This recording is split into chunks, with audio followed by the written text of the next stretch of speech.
Ouais, ben, c'est amusant parce que évidemment cette histoire de Dow Jones à 50 000, on va y revenir. Je suis allé récupérer la vidéo du moment, hein. C'est une vidéo historique qui va l'accompagner jusqu'à la fin de sa carrière. On va reparler de la suite de sa carrière et très vraisemblablement jusqu'à la fin de son existence. Et donc, évidemment, c'était sur plein de réactions. Mais j'ai choisi la réaction, vous allez voir, de Jamie Raskin parce que il était face à elle à ce moment-là et donc il vient d'expliquer, regardez, sa déclaration officielle, c'est excellent, hein. Aujourd'hui, le président Trump a viré, sacked, hein, donc c'est pas, il s'en est séparé, il ne l'a pas muté, il a viré l'attorney general Pam Bondi, mettant fin à un mandat qui sera, dont on se souviendra comme étant une profonde trahison, non seulement du département de la justice, mais du peuple américain, que le département doit servir. Et pour l'information, le Dow était sous les 50 000. Je viens de voir que... Exactement, je viens de voir que Preet Bharara, qui était un ancien... lui avait été viré sous le premier mandat Trump, qui était l'ancien US Attorney du SDNY, c'est-à-dire c'était lui qui enquêtait sur les finances de la Trump Org, et Trump l'avait viré dès son arrivée en 2017. Lui vient de tweeter exactement la même chose en disant aujourd'hui, le Dow était à 46 415 au moment où elle a été virée. Donc, ce moment, on va aller le voir sur Fox News parce que ça a été une matinée, hein. J'étais en contact avec Thomas et je lui disais on va avoir le renvoi de Pam Bondi avant l'émission ou peut-être pendant l'émission, mais c'était en train de se passer. Il y avait beaucoup de médias américains qui étaient en train de sortir le fait. Il y avait le New York Times, CNN, Semaphore qui expliquait que Donald Trump avait eu une conversation avec elle, qu'il songeait à la remplacer, etc. Et puis, Fox News. The Department of Justice Attorney General Pam Bondi. Kayleigh, I just got off the phone with President Trump. We have a big scoop. Pam Bondi will soon leave her job as the Attorney General. She is going to get a different job within the administration. It doesn't sound like there is any bad blood between her and President Trump, but it does seem like they want her to go and do something else. And in an interim role, she will be replaced by Todd Blanche, who is currently her deputy at the Justice Department. So it doesn't sound like Blanche is being elevated long-term to the Attorney General. There might be somebody else that the president wants to go in there. But President Trump soon will announce to the entire world that it is the end of Pam Bondi's time as the Attorney General. He still thinks that she is a great person and that she did a good job. And he still wants her in the fold because she will still be an important part of the administration, he tells me. But no longer as the top law enforcement officer of the United States. That, at least for a little while, is going to be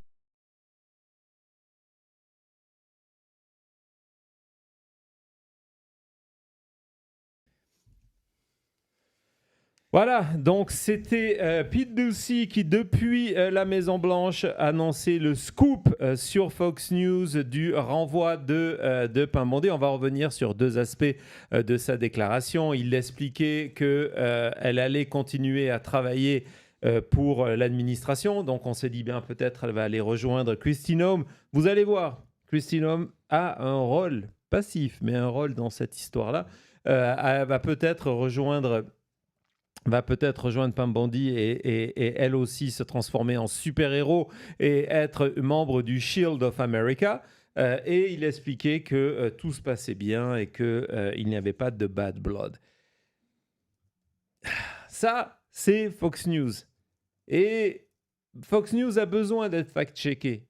Évidemment, il y a quelqu'un de parfait pour fact-checker Fox News, c'est Donald Trump lui-même. Parce que Donald Trump lui-même, quelques minutes après, publie sur Truth Social un message pour remercier Pam Bondi, pour rappeler que c'était une patriote, une amie loyale. Et là, il annonce non, elle ne va pas rester dans l'administration. Elle va partir faire un nouveau boulot important et qui est vraiment nécessaire dans le secteur privé. Donc déjà, c'est plus la même histoire. C'est Trump qui annonce ça pour elle. Ouais. C'est Trump qui annonce ça pour elle en disant voilà, non.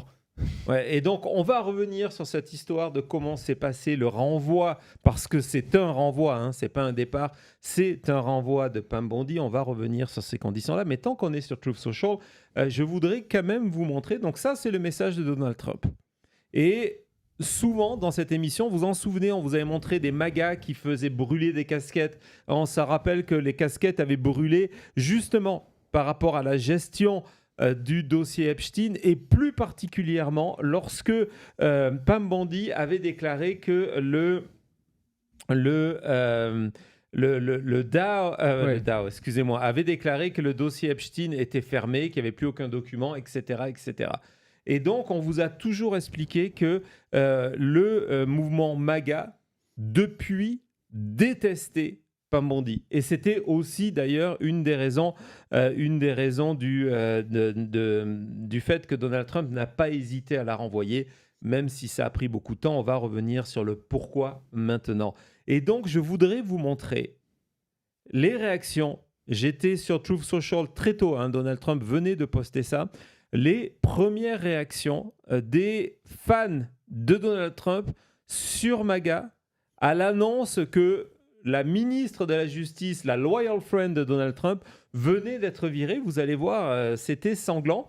En gros, on est en train de se dire, mais qui aimait aujourd'hui Pam Bondi? Parce qu'on voit que du côté des supporters de Trump, on lui reprochait son inactivité. C'est d'ailleurs une des raisons pour laquelle Trump l'a virée, c'est qu'il estime qu'elle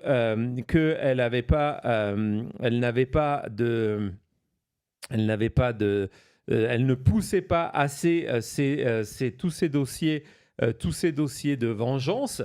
Donc voilà, ça en fait partie. Donc on va regarder celui-ci avec ce même en expliquant que si justement de ne pas inculper des personnes, c'était un sport olympique, elle aurait gagné toutes les médailles d'or. C'est en MAGA. Hein, ouais, c'est fou d'être d'accord. On a l'impression que ça pourrait être aussi des tweets en post des démocrates. Exactement. Il y a un autre exemple ici, voilà, où on dit qu'elle n'était jamais un bon choix, en tout cas, depuis le début. On va continuer toujours dans ça. Donc, vous voyez, là, cette fois-ci, c'est qu'on lui reproche le fait... Ces histoires d'amitié sont importantes. On lui reproche le fait d'avoir été proche de John McCain, de la famille, de la fille de John McCain. Et donc, on lui reproche cette amitié-là. Encore une fois, on est sur la timeline de Donald Trump. Et regardez ça, on publie des mèmes et des vidéos où on se moque du fait qu'elle est virée. On célèbre le fait qu'elle a été virée. Incroyable, vraiment, de voir ça du côté MAGA, étonnant. Je savais qu'elle n'était pas aimée, hein, mais à ce point... C'est fou de voir ces réactions, comme tu disais Thomas, sous le Truth Social de Trump. Et là, on voit le post en haut de Fired, c'est quelqu'un qui a MAGA dans son nom. Bien sûr, son Truth Social, c'est pas étonnant, mais de voir cette haine envers Pam Bondi, mais de se dire aussi que cette haine est envers Pam Bondi, mais pas pour Trump, qui est son patron, en disant il n'y a pas eu d'inculpation sur le dossier Epstein. On se demande pourquoi. C'était pas juste Pam Bondi, hein, il y avait une étape de plus. Ouais, ce qui est intéressant, ça sera dans le pourquoi maintenant, parce que le dossier Epstein, même si c'était une des questions que vous me posiez hier sur Maintenant Média pour En Direct de mon bureau, en me demandant si c'était fini du côté de l'affaire Epstein, j'ai dit non, il y a beaucoup de choses qui vont encore arriver. Il y en aura énormément après les élections de mi-mandat. Mais au-delà de ça, c'est un fantôme qui va continuer à poursuivre Donald Trump. Il n'y a aucun doute là-dessus. Et donc, même s'il n'y avait pas d'actualité, évidemment, le dossier Epstein a joué dans cette décision. Hein. C'était très clairement établi. Je pense qu'on a quelques articles de presse qui, ce matin, avant son renvoi, expliquaient que la logique de Donald Trump, qui avait eu des conversations, et on va revenir sur ces conversations avec Pam Bondi, c'était de se dire, ben voilà, c'est l'affaire Epstein qui l'avait rendu. Donc ça, c'est un des premiers articles qui est paru hier soir, heure américaine, dans la nuit, dans le New York Times, en expliquant qu'elle était désormais vulnérable. Vous voyez que Epstein était cité dans le titre. L'article revenait sur... Et c'est là, je voudrais en parler en termes de perception, revenez sur son audition que nous avions vécue en direct. C'est pour ça que c'est quand même intéressant de s'abonner et de cliquer sur la scène notification. Hein, le fait où elle avait hurlé « The Dow is over $50 now », qu'elle avait estimé en sortant de ça que c'était sa meilleure performance, qu'elle avait été extraordinaire et que dans ses propres alliés et du côté du bureau de Donald Trump, du bureau Oval, on se disait « Non, mais... c'est une erreur. » Elle a refusé. Hein, on se rappelle de ces images et on vous avait dit que c'est des images qui allaient continuer à l'handicaper. Le fait qu'elle avait refusé de même regarder les survivantes qui étaient là. Ça avait fait ces photos, on en a une, ces photos extrêmement symboliques où on avait derrière Pam Bondi les survivants, le frère de Virginia Giuffre et des survivantes qui étaient en train de lever la main pour expliquer qu'elles avaient essayé de rentrer en contact avec Pam Bondi qui avait refusé, et pendant ce temps, Pam Bondi qui les ignorait. Et tout ça compte. Et elle, dans son monde à elle, estimait qu'elle avait été une soldat.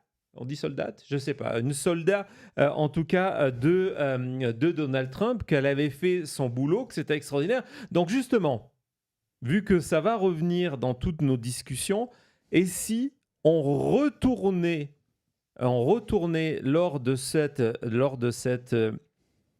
témoignage, de cette audition, et que l'on regarde, oui, c'est de la Schadenfreude, pour le plaisir, la totalité de cette séquence 50K où elle mettait en avant non seulement que le Dow était au-dessus de 50 000 et c'était grâce à Trump. Et qu'il fallait le remercier. Hein, on s'en rappelle. Oui, dites merci le chat. Vas-y Thomas. Kaylee, I just got off the phone with... Have you apologized to President Trump? Have you apologized to President Trump, all of you who participated in those impeachment hearings against Donald Trump? You all should be apologizing. You sit here and you attack the president, and I am not going to have it. I'm not going to put up with it. You know, all they want to do, the American people need to know this. They are talking about Epstein today. This has been around since the Obama administration. This administration released over 3 million pages of documents, over 3 million, and Donald Trump signed that law to release all of those documents. He is the most transparent president in the nation's history. And none of them asked Merrick Garland over the last 4 years one word about Jeffrey Epstein. How ironic is that? You know why? Because Donald Trump, the Dow right now is over, the Dow is over $50,000. I don't know why you're laughing. You're a great stock trader, as I hear, Raskin. The Dow is over 50,000 right now. The S&P at almost 7,000. And the NASDAQ smashing records. Americans' 401ks and retirement savings are booming. That's what we should be talking about. We should be talking about making Americans safe. We should be talking about, what does a Dow have to do with anything? That's what they just asked. Are you kidding? Mr. Joe.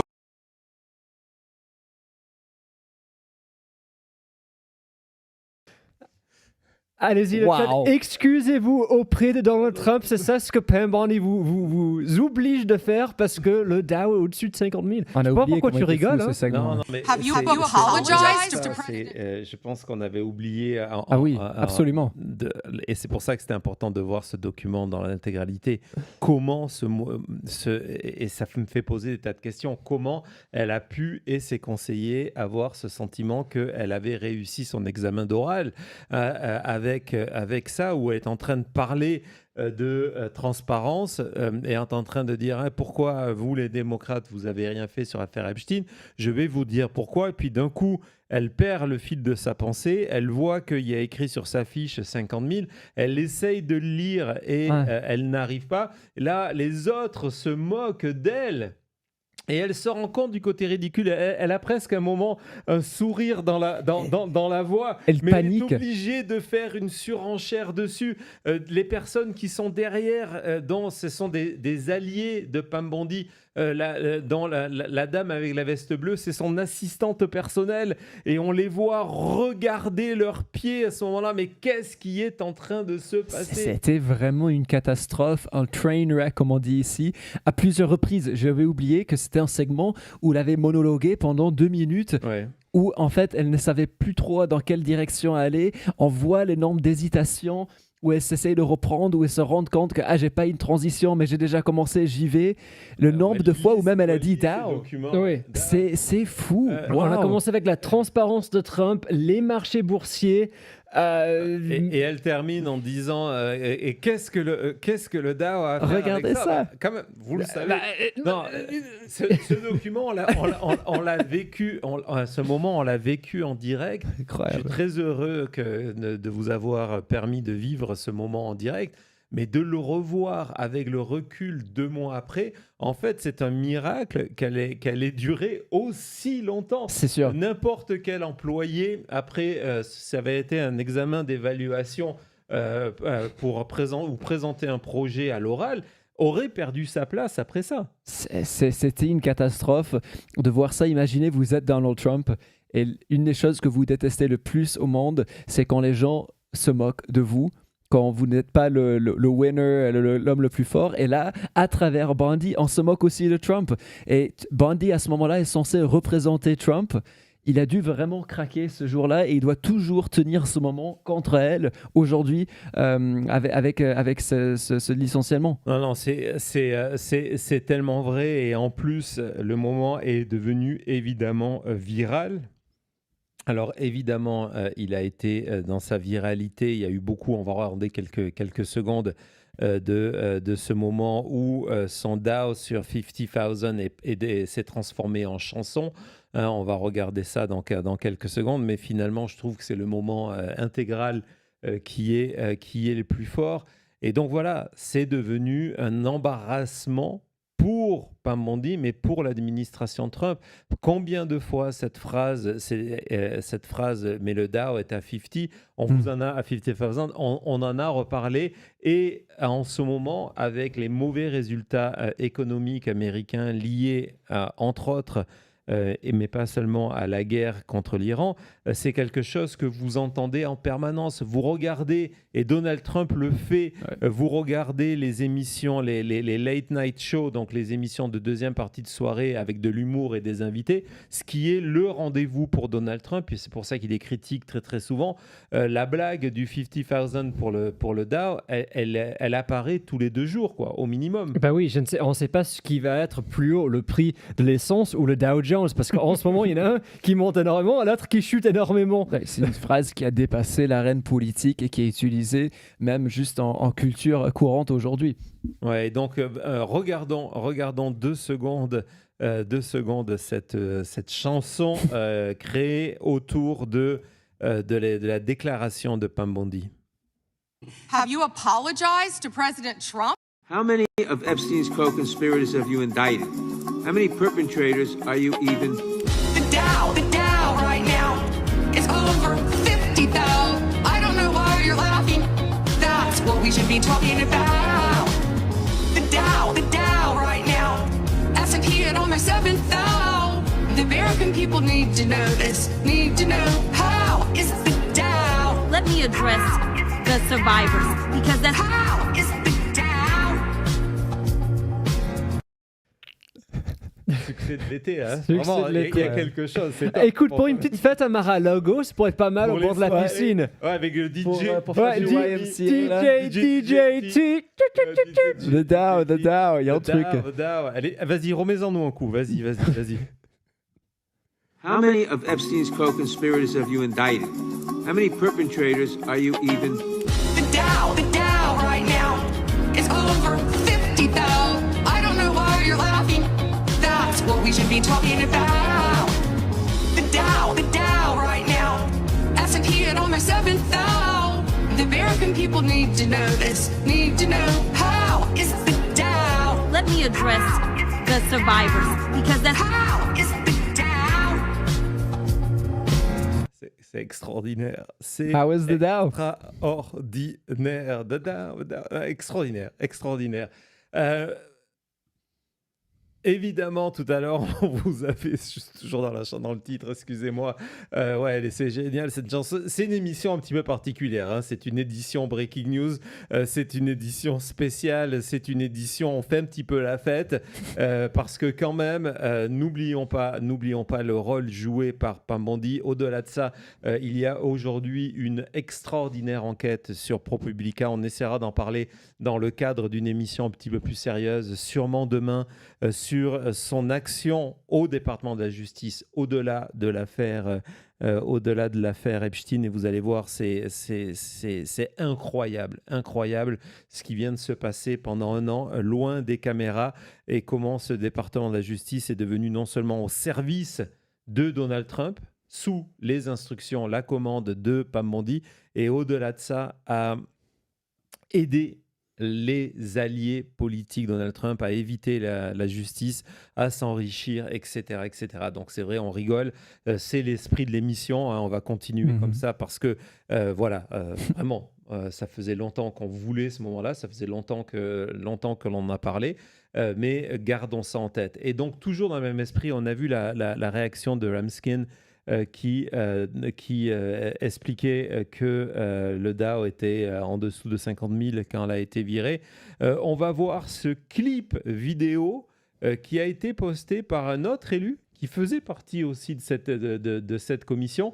Je ne me rappelle plus ce qu'il avait fait avec Pam Bondi. Je me rappelle, c'est lui qui avait offert une couette à Kristi Noem parce que à la fin de son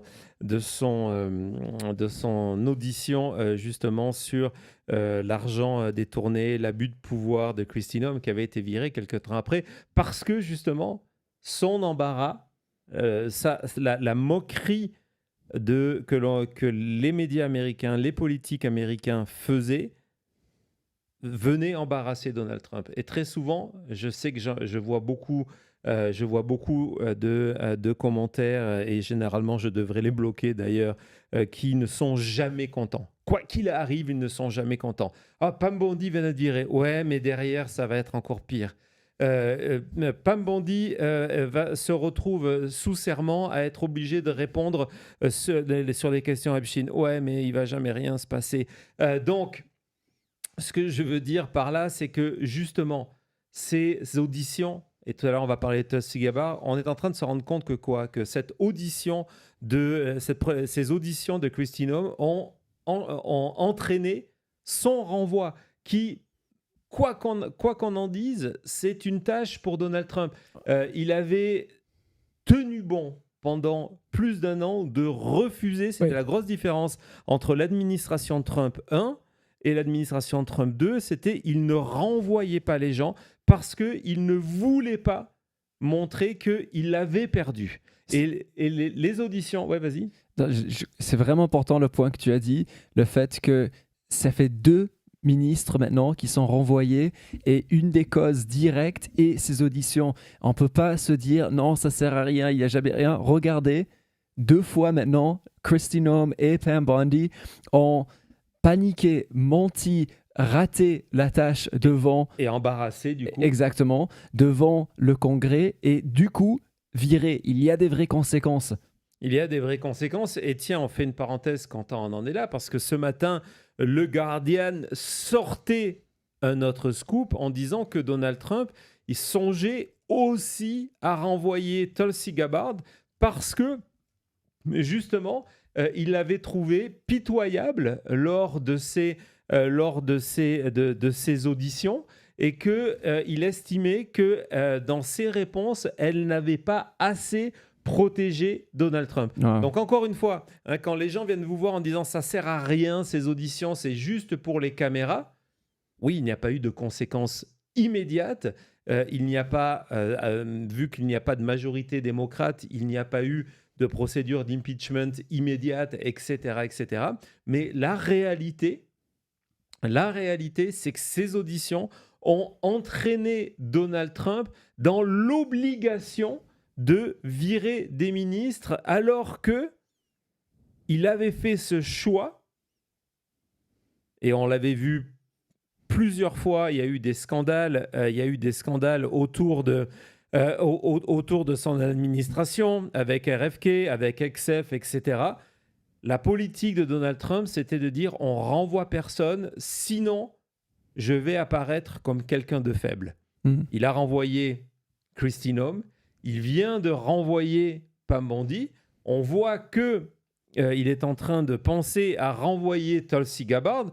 Donc, c'est l'efficacité de ces moments. Et l'efficacité de ces moments, des fois aussi, c'est de se moquer d'eux, parce que Donald Trump, et c'est quelque chose qui est fréquent chez à la fois tous les narcissiques et à la fois les personnes qui ont des penchants à devenir des dictateurs, ils ne supportent pas la moquerie, qu'elle soit directe contre eux ou par proxy, parce qu'il comprend très bien que du coup, les propos de Pam Bondi, quand on se moque des propos de Pam Bondi, on se moque aussi de Donald Trump. Et on va voir justement donc cette vidéo postée par Thomas, le nom m'échappe.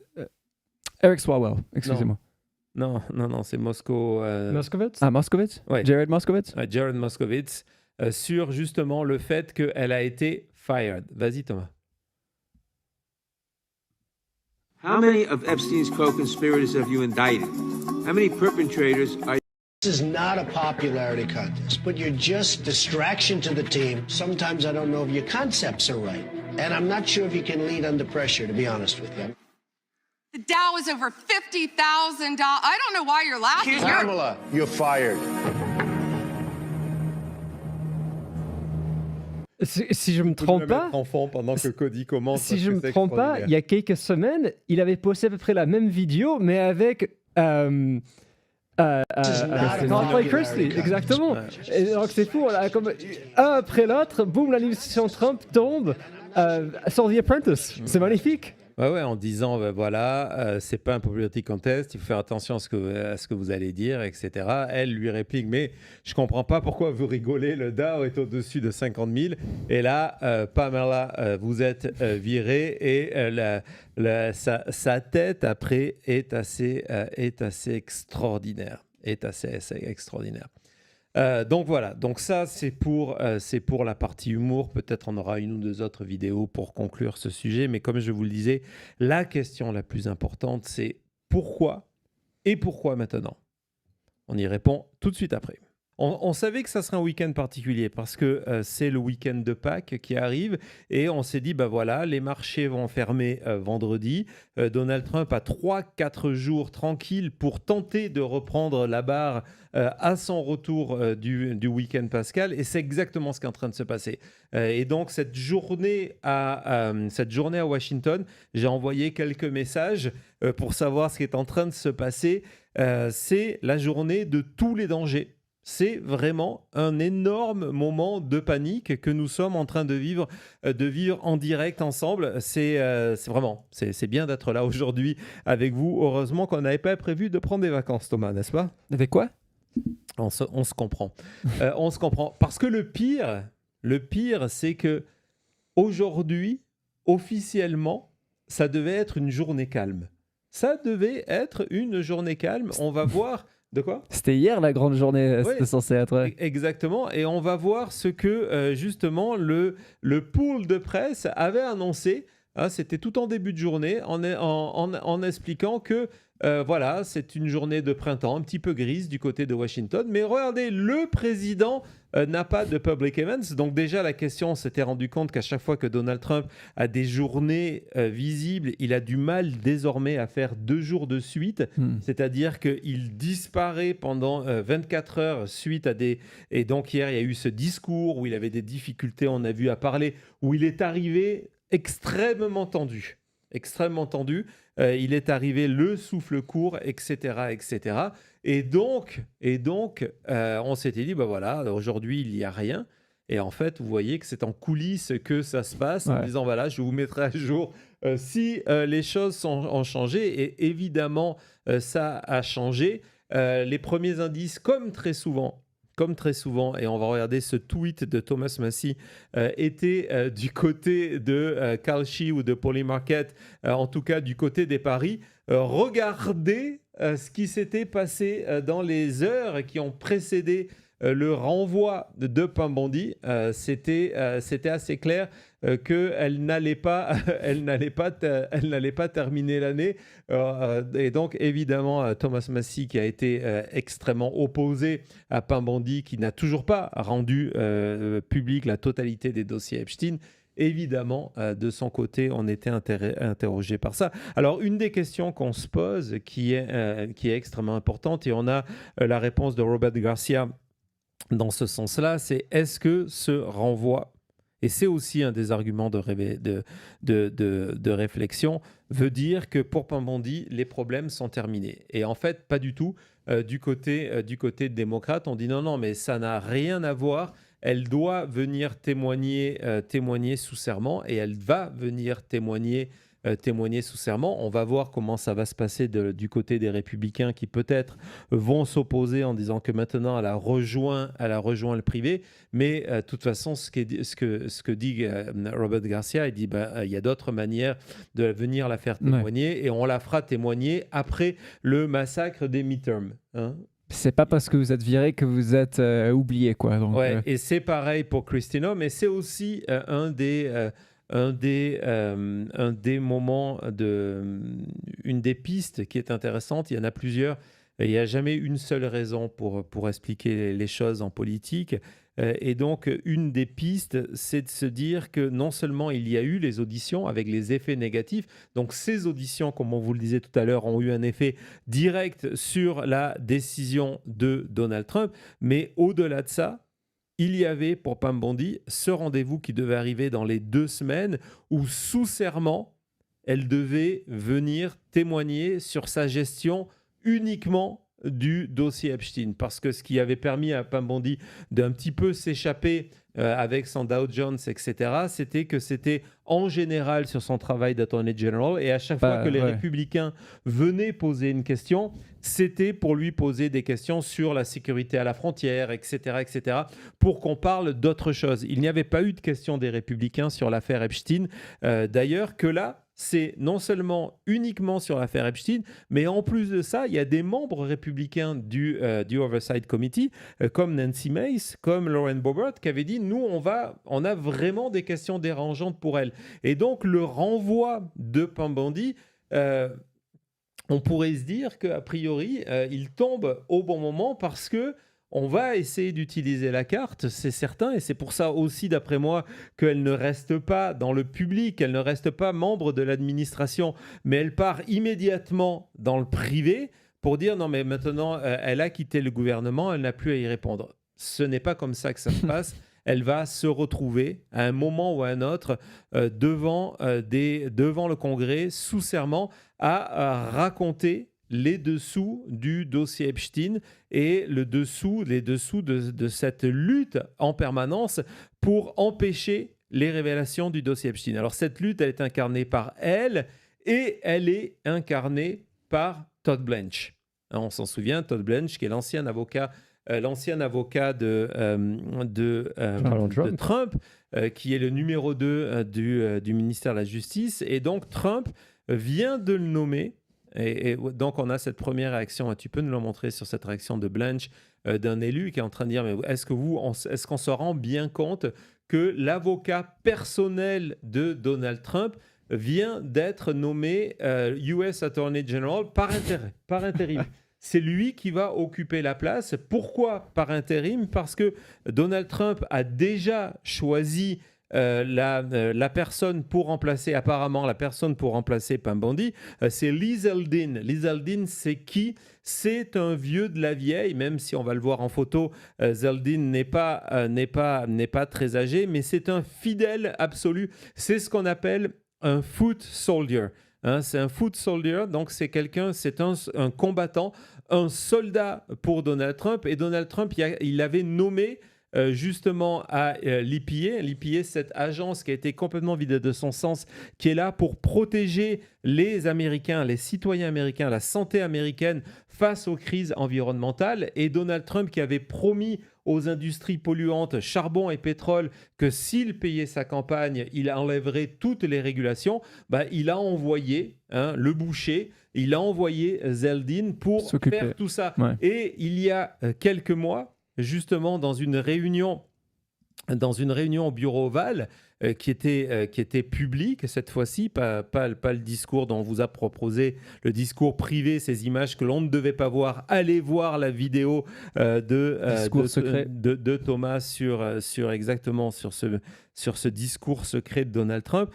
Donald Trump s'était vanté de Zeldin en disant: voilà, il est en train de faire un travail extraordinaire. Il s'adressait à l'industrie du charbon, industrie polluante. Vous voyez, il est en train d'enlever toutes les règles pour vous. Donc, c'est lui qui va remplacer normalement Pam Bondi. Mais avant d'être mis en place, il doit passer devant le Sénat, il doit être confirmé, etc., etc.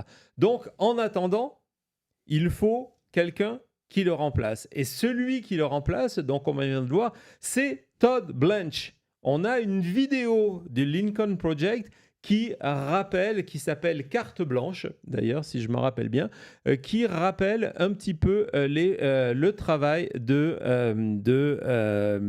Todd Blanche dans le cadre de l'affaire Epstein. Vas-y, Thomas. A year ago, he was Donald Trump's criminal defense attorney. Todd Blanche defended Trump in the Stormy Daniels hush money trial. Trump was convicted on all 34 counts. Today, he's an assistant attorney general of the United States. What's he doing? Flying to Florida to talk with sex trafficker Ghislaine Maxwell, convicted in the Epstein criminal case. Here's what Donald Trump had to say about the convicted sex trafficker. I wish her well. Whatever it is, I just wish her well, frankly. So what do you think Donald Trump's former criminal defense lawyer's doing, talking behind closed doors with Donald Trump's old friend, Ghislaine Maxwell? We don't want to comment about the substance of the meeting for obvious reasons. Come on. Do they think we're that stupid? Maxwell knows everything. She'd love a pardon.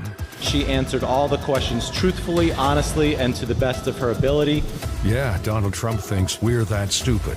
Release the Epstein files. Now.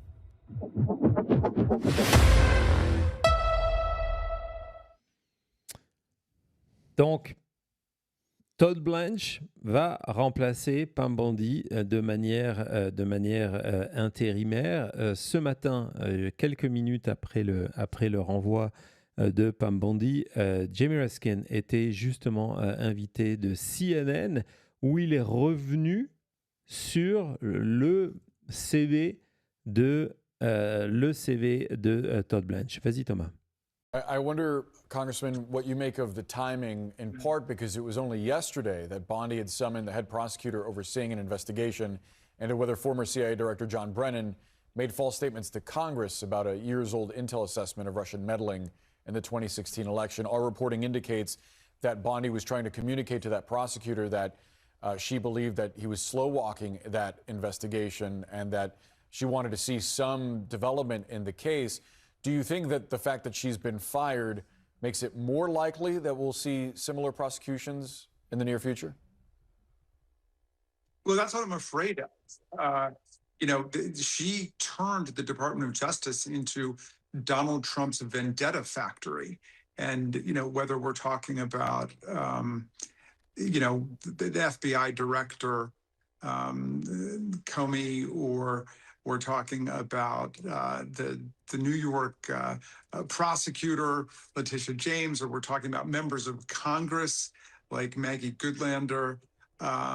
they thought that their job was basically to go out and investigate and prosecute Donald Trump's chosen foes, regardless of whether or not they've done anything. And that's why, there's a record number of judges just castigating and excoriating the Department of Justice, Pam Bondi, and these lawyers for their absolute improper behavior in court and outside of court. And I hope that Donald Trump doesn't continue down this road. It'll just ruin some other lawyers' careers. And it doesn't give me a lot of comfort that it's Todd Blanche, who's now the acting Attorney General of the United States. This is the guy who transferred Ghislaine Maxwell from the higher security prison to the low security prison camp in Texas, and has arranged for a very sweet landing for her there. Donc oui, on peut se dire, c'est pas forcément une bonne nouvelle que Todd Blanche, ça rapproche encore un peu plus. Je ne sais même pas si c'est le cas, ce sera en tout cas une toute petite différence, le fait déjà d'avoir Pam Bondi qui était très ouvertement en mission pour Donald Trump. Est-ce qu'il y a vraiment une différence? Pour moi, ce n'est pas une mauvaise nouvelle. L'idée de Donald Trump, et on a vu, et c'est une de ses raisons, c'est ce qu'on appelle l'effet Kristi Noem. L'effet Kristi Noem, c'est que Donald Trump s'est rendu compte, il a énormément hésité à renvoyer Kristi Noem, donc Ice Barbie, et puis ça s'est passé, et Donald Trump a été surpris du fait que ça se soit bien passé, c'est-à-dire qu'elle a été renvoyée.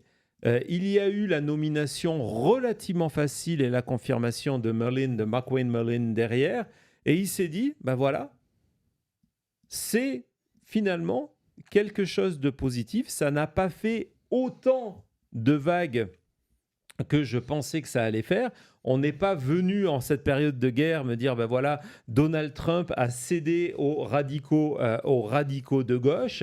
Ma base n'était pas forcément enrouchée avec Kristi Noem. Et donc, pour Pam Bondi, il y a le même calcul qui est fait. Et l'idée, c'est vraiment le modèle de cet effet Noem, c'est de se dire on va partir sur quelqu'un de complètement différent. De quelqu'un qui n'est pas, par exemple, lorsque Pam Bondi a été renvoyé, on n'est pas venu mettre un Stephen Miller, qui faisait partie, qui avait la même connotation, où on aurait pu mettre à l'époque un Greg Bovino. On n'a pas voulu Greg Bovino, on l'a remplacé par Tom Homan, parce que c'était, en termes d'image, c'était complètement différent. Et Donald Trump s'est rendu compte que ces derniers jours, ces chiffres sur l'immigration et par rapport à ICE, même s'ils sont toujours extrêmement négatifs, ont eu un léger mieux, que donc ça avait eu un effet positif. Et donc là, l'idée, c'est de se dire, on va faire venir quelqu'un qui n'est absolument pas attaché à la justice, qui n'est pas relié à l'affaire Epstein. Et c'est pour ça que moi, je pense que le plus longtemps il y a Todd Blanche qui se retrouve dans cette place, le problème Epstein continue à être là. Parce que, comme on vient de vous le montrer avec cette pub de Lincoln Project, Todd Blanche, c'est Ghislaine Maxwell. Et donc, à chaque fois qu'on va voir Todd Blanche intervenir, et je pense qu'on ne va pas souvent justement le voir intervenir, parce que à chaque fois que Todd Blanche va apparaître à l'image, cela va ramener l'affaire Epstein, le fantôme Epstein, dans les couloirs de la Maison-Blanche. Plus vite, il peut mettre Zedlin en place, qui est quelqu'un qui n'est pas connu par le peuple américain, qui n'a pas cette association avec l'affaire Epstein depuis des mois et des mois. Le mieux, c'est pour Trump. Non, c'est exactement la même chose. Et c'est pour ça que on ne garde pas... Il y a eu un combat un petit combat autour de son entourage pour savoir justement, et c'est pour ça que Fox News était allé dans ce sens-là, s'il fallait garder Pam Bondi, y compris de lui proposer le poste pour remplacer Tulsi Gabbard. Donc, vraiment, c'est là que vous voyez que l'idée de virer Tulsi Gabbard est aussi là. évidemment, il y avait aussi l'idée d'aller proposer le boulot à Marco Rubio. On est habitué d'ailleurs et il a accepté. On va voir tout de suite Marco Rubio Il lui manque plus que la croix. En Pam Bondi, mais non, plus sérieusement, c'est Donald Trump qui a dit non, Pam Bondi, il ne faut plus qu'elle soit attachée à moi parce que tant que Pam Bondi sera là, l'affaire Epstein sera là. Et c'est pour ça, le seul crédit que je donne maintenant à Alex Jones, lorsqu'il dit que le prochain, c'est Kash Patel à être viré, c'est que Kash Patel, évidemment, il y a des tas d'autres scandales, mais Kash Patel, il est attaché à cette affaire Epstein. Ouais. Et cette affaire Epstein continue à handicaper non seulement Donald Trump, mais les républicains dans le cadre des élections du mandat. Donc je ne serais pas surpris aujourd'hui ou à un autre moment que Kash Patel soit le prochain, que Donald Trump a besoin en ce moment de refaire cette image politique qui est extrêmement endommagée. Oui, et pourquoi pas le faire tout à peu près au même moment, comme tu l'as dit. Là, on a eu rapidement Noam, et en fait, ça s'est bien passé pour lui. En plus, en ce moment, les gens sont préoccupés par cette question de guerre, essence, etc. C'est peut-être un bon moment de dire d'accord, je remélange les cartes et j'enlève les gens qui sont problématiques et liés à une affaire que je ne souhaite pas voir pour ces derniers mois avant les midterms. Ouais, hier, dans notre édition spéciale au milieu de la nuit autour du discours de Trump, je reprenais quelque chose que j'avais expliqué sur Maintenant Média en direct de mon bureau, que j'avais discuté avec un spécialiste, un communicant politique républicain qui avait travaillé pour plusieurs campagnes présidentielles américaines et qui me disait que Donald Trump avait 2 mois, que la panique était par rapport à ça, c'est qu'il avait 2 mois pour tenter de faire quelque chose, pour se donner une chance, pas pour gagner les midterms, mais pour se donner une chance en novembre, parce que dans 2 mois, l'idée que l'on est dans une crise aux États-Unis sera imprimée dans la conscience des électeurs. Et que donc, à partir de là, peut-être il pourra un petit peu faire bouger la balance en septembre, octobre, novembre, mais dans la réalité, l'élection sera jouée. Il lui reste 2 mois, avril et mai. Et ce qui est en train de se passer, c'est aussi ça. Cette panique à Washington, c'est que d'un côté, on a une guerre qui est rejetée massivement par les Américains. On va y revenir. Il y a une nouvelle partie de l'électorat américain qui vient de se débrancher du soutien à Donald Trump, qui était là les premiers jours et qui ne le soutient plus. Donc, il y a une guerre qui est extrêmement rejetée, où il y a une impossibilité de communiquer de Donald Trump parce qu'on se retrouve face à une guerre qui n'est pas une guerre de nécessité, donc on n'arrive pas à la vendre. Il n'y a pas une exit strategy qui est extrêmement claire de la part de Donald Trump. Et au-delà de ça, il y a d'autres fantômes qui viennent handicaper. Et le fantôme de Epstein, c'est un des plus importants. Et donc, résultat, on vire tout ce monde-là et on essaye. C'était négatif. On a renvoyé Christine et on essaye de se refaire une image plus agréable, plus humaine avec Tom Homan, mis entre guillemets ce que je suis en train de dire, et Merlin.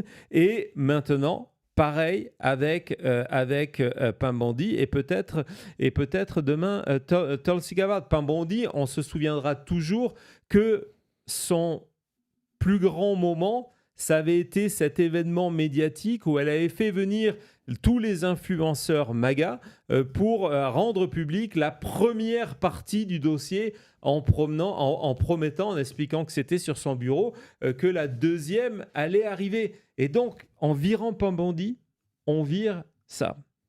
Donc, pourquoi maintenant, vous en avez une réponse. C'est parce qu'il faut faire une diversion par rapport à l'Iran.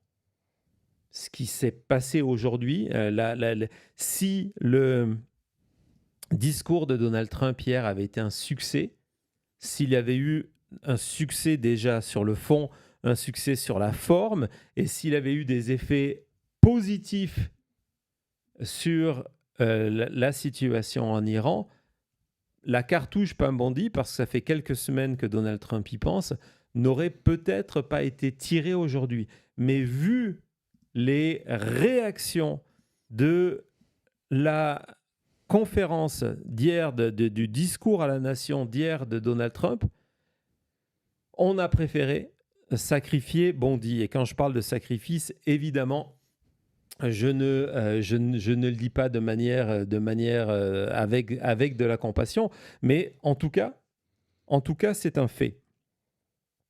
On va justement revenir dans quelques secondes sur l'Iran, mais avant, je voudrais revenir sur d'autres raisons de ce renvoi de Pam Bondi. Il y a, et c'est intéressant, et c'est un symptôme que d'habitude on découvre au moment de la fin d'un règne, il y a une paranoïa extrêmement importante de Donald Trump. Et Donald Trump pense que Pam Bondi vient de le trahir.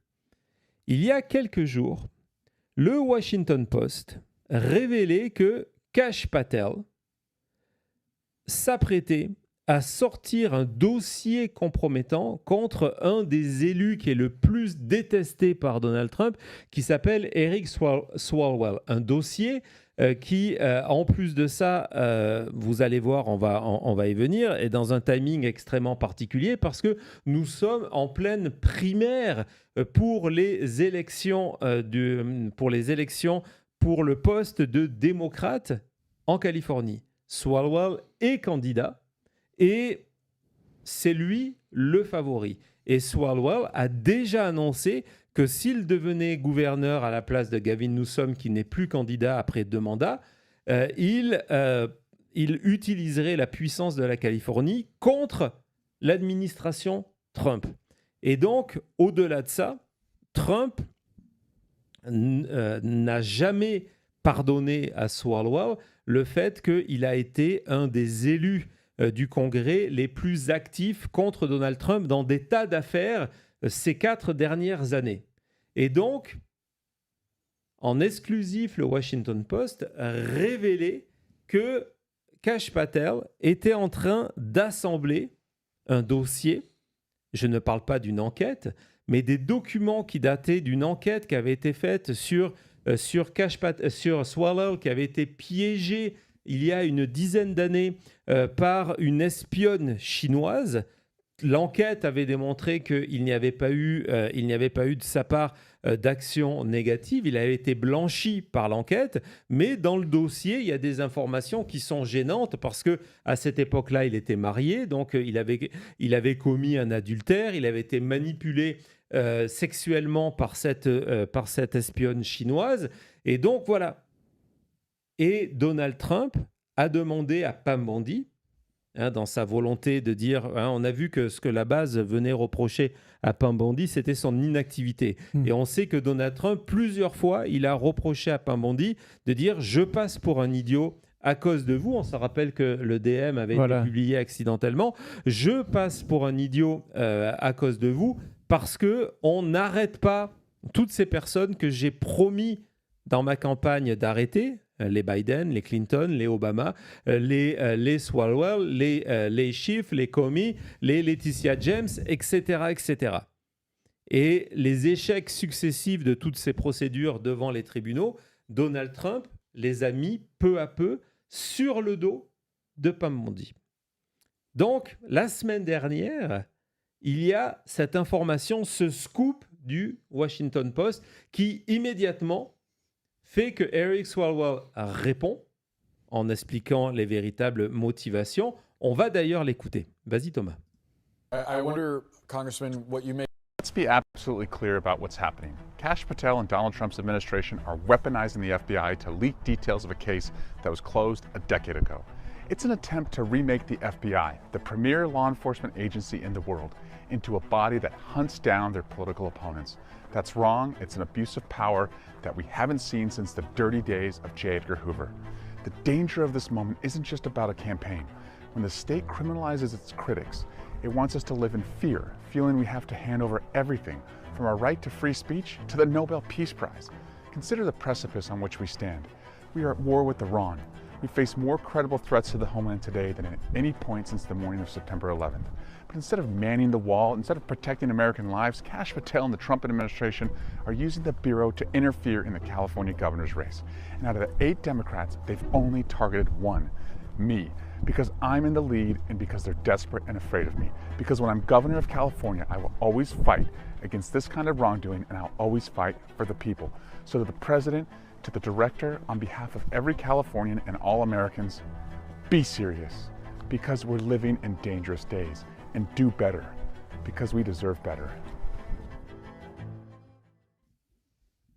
Donc, au-delà de ce spot de campagne où il résume ce que je vous ai dit et le fait que c'est une nouvelle weaponization, une utilisation dans des titres, dans un cadre politique du FBI, il a fait envoyer à ses avocats une lettre de 3 pages. On appelle ça un cease and desist. Donc, c'est d'expliquer toutes les lois. Il y en a plusieurs qui vont du premier amendement à des lois sur le Privacy Act de 1978, donc des lois sur la vie privée, en expliquant que Kash Patel s'apprête à sortir de la loi pour venir salir la réputation d'un opposant politique. Pourquoi je vous raconte tout ça ?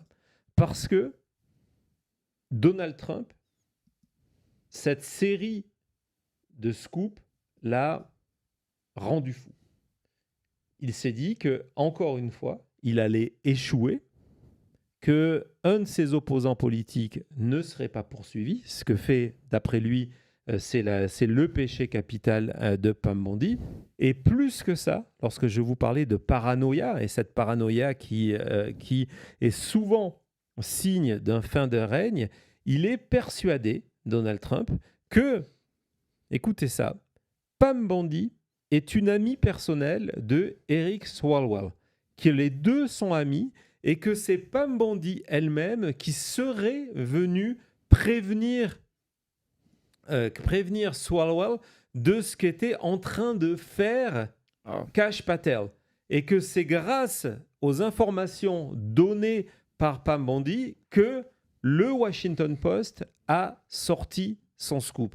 Et Donald Trump, on le sait, depuis toutes ces années, il ne récompense qu'une seule chose, c'est la fidélité. Et le fait de se dire que Pam Bondi était peut-être une top au sein de son administration, est-ce que c'est vrai, est-ce que c'est faux ? On ne le sait pas. Mais il n'y a que la rumeur. Ouais. C'est assez fort. Le fait que la rumeur existe, oui, c'est extrêmement fort. Mais le fait que Trump, dans son esprit isolé, où il a le sentiment que tous les gens autour de là sont pour profiter de son argent, profiter de lui et, in fine, le trahir, se dire que Pam Bondi est allé communiquer avec un de ses ennemis politiques pour le prévenir, c'est la trahison ultime. Et donc, c'est pour ça qu'il s'en est séparé. C'est une des raisons de son départ, mais je pense que c'est celle qui, in fine,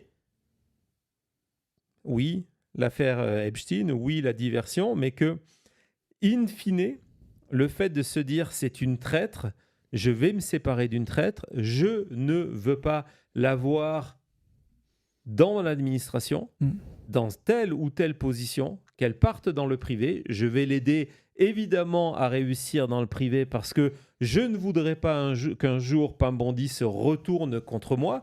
Donc, elle va avoir une carrière extrêmement lucrative. Je vous rappelle cette extraordinaire enquête qui avait été faite sur les années Pam Bondi, où à l'époque, on l'a surnommée Bambi, tellement qu'elle était gentille, et où ses amis d'enfance racontaient qu'à un moment, sa motivation avait changé et que sa motivation était devenue l'argent et qu'elle avait une propriété du côté de la Floride de plusieurs dizaines de millions de dollars et que c'était sa seule motivation. Donc, je suis persuadé qu'elle va faire une très très belle carrière, j'ai aucun doute, et que du coup, elle ne chargera pas Donald Trump. J'en ai aucun doute non plus là-dessus. Mais vous comprenez désormais les mécanismes. Et le plus fou dans tout ça, c'est la manière dont le renvoi de Pam Bondi s'est passé. Hier, donc, mercredi, Donald Trump, pour la première fois, première fois de l'histoire des États-Unis, a brisé cette espèce d'accord tacite entre différentes branches du pouvoir en décidant d'aller à la Cour suprême. Hier, la Cour suprême était en train de discuter, d'argumenter, de débattre sur une demande de Donald Trump qui est de mettre fin au 14e amendement qui est le droit du sol. Et Donald Trump, pour différentes raisons, communication politique, pression, avait décidé d'y aller et de s'installer au premier rang et de regarder les magistrats dans les yeux au moment où ils devaient former en tout cas leur décision. Et hier, l'ironie de la chose, pendant tout ce moment, il est accompagné d'un seul ministre.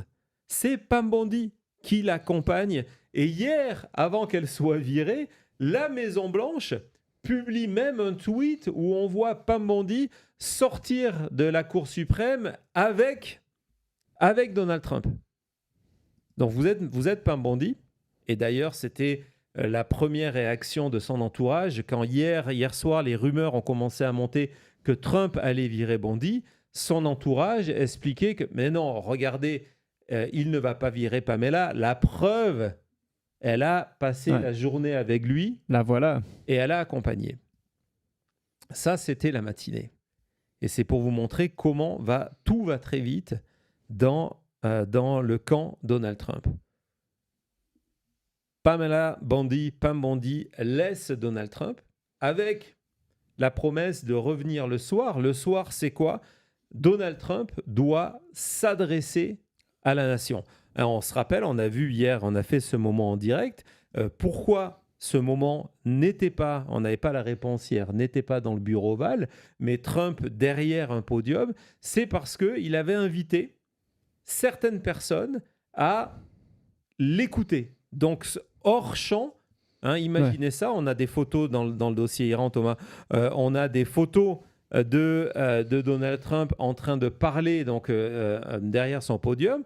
Ce que l'on ne voit pas, c'est que face à lui, il y a certaines personnes de son entourage. D'ailleurs, au premier rang, hier, il y a Lee Zeldin. Lee Zeldin qui est donc en charge de ces questions d'environnement. D'un coup, on le retrouve et personne ne comprenait pourquoi Lee Zeldin était hier au premier rang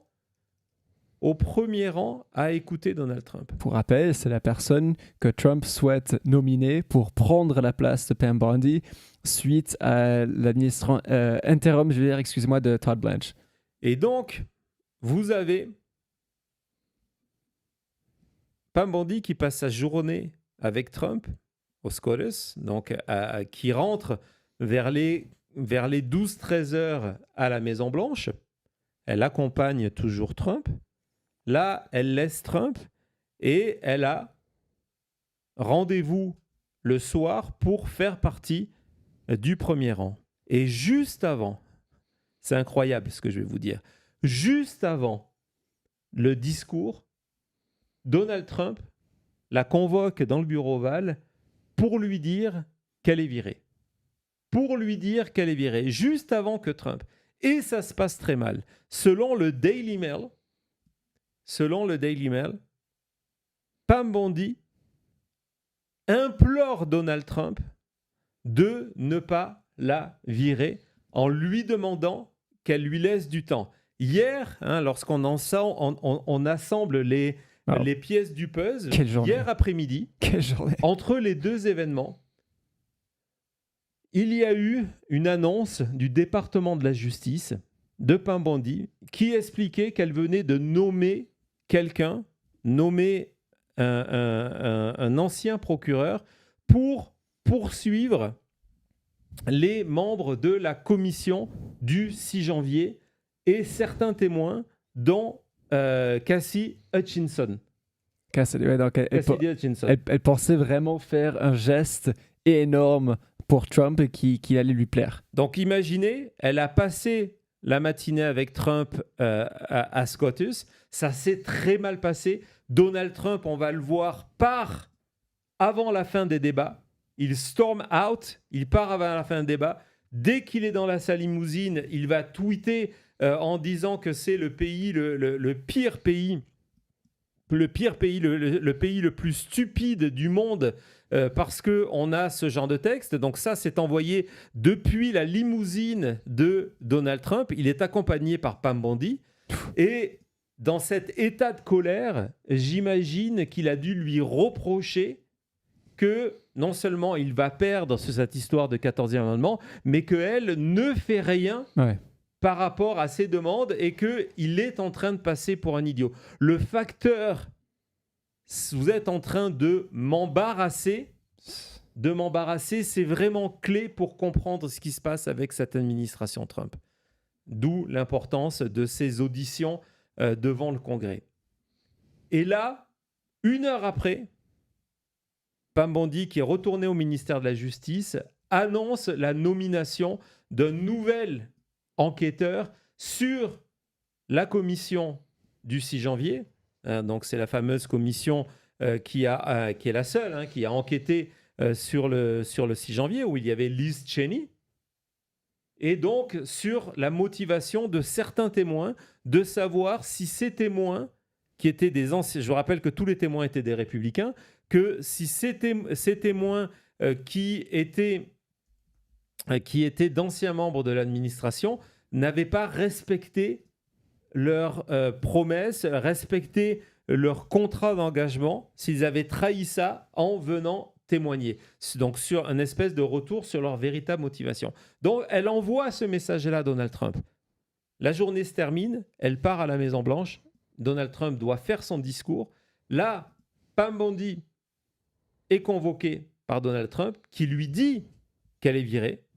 Elle va implorer de rester en expliquant qu'elle a besoin de plus de temps, qu'elle est en train justement de faire tout ce qu'il faut pour punir les ennemis politiques de Donald Trump. Donald Trump refuse, le ton monte, ça s'échauffe vraiment entre les deux, ça devient chaud. À ce moment-là, Donald Trump est convoqué, c'est l'heure de son enregistrement. Et je ne dis pas que Donald Trump qui arrive essoufflé, Donald Trump qui arrive perturbé, Donald Trump qui a du mal à respirer au début de son discours, c'est forcément motivé par ce qui vient de se passer. Mais gardez ça en tête. Maintenant, quand vous allez retourner voir les premières minutes de Donald Trump, il vient de renvoyer Pam Bondi. Pam Bondi vient de lui répondre. Il y a eu un échange vif entre les deux. Et peut-être ça a conditionné une partie de l'état de Donald Trump au début de ce discours. À tout de suite.